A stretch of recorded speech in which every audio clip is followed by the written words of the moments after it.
মই অসমৰ মুখ্যমন্ত্ৰী ডাঙৰীয়াক এটা প্ৰশ্ন সুধিব বিচাৰিছোঁ। তেওঁ কি ধৃতৰাষ্ট্ৰ আছিলে নেকি? এই 15 বছৰ কংগ্ৰেছ চৰকাৰৰ দিনত যোনবোৰ মহিলাৰ কথা তেওঁ এনেকৈ কৈছে, তেওঁতো সেই সময়ত এজন প্ৰভাৱশালী মন্ত্ৰী আছিলে।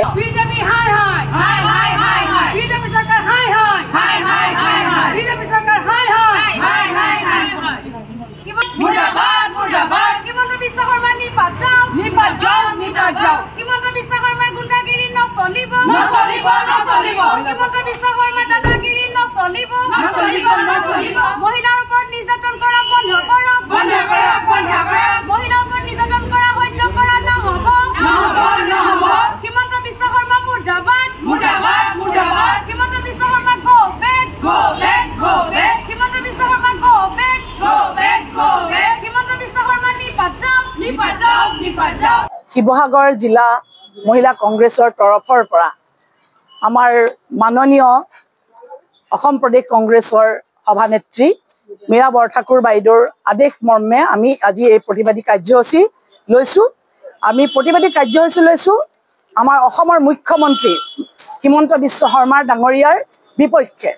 তেখেতে আমাৰ অসমৰ মহিলা সমাজক যি ধৰণৰ লজ্জিত কৰিছে, আৰু সেইকাৰণে আমি এই ধৰণৰ তেখেতৰ পৰা কোনো মন্তব্য শুনিবলৈ নিবিচাৰোঁ। আৰু তেখেতে যি ধৰণে কৈছে যে চাকৰিয়ালখিনি বক্ৰ অপাৰে চাকৰি লৈছে, তেতিয়াহ'লে চাকৰি কেনেকুৱা ধৰণে বক্ৰ অপাৰে লৈছে, কেনেকুৱা ধৰণে তেখেতে সতীত্ব বিক্ৰী কৰি লৈছে, সেইটো তেখেতসকলে জানে। হিমন্ত বিশ্ব শৰ্মাই যদি জানে, তেখেতে ৰাজহুৱা কৰক কোন কোন মহিলাক তেওঁ চাকৰি দিছিলে বক্ৰ অপাৰেৰে, আৰু তেওঁৰ দিনতেই দিছিলে।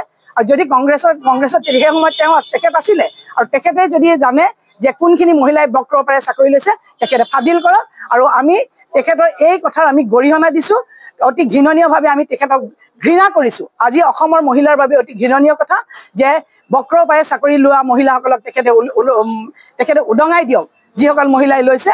আৰু আমি তেখেতক আজি আমাৰ অসম প্ৰদেশ মহিলা কংগ্ৰেছৰ নিৰ্দেশ মৰ্মে আমি যি শিৱসাগৰ জিলা মহিলা কংগ্ৰেছে এই প্ৰতিবাদী কাৰ্যসূচী লৈছোঁ, আৰু তেখেতক আমি অতিকৈ গৰিহণা দিছোঁ।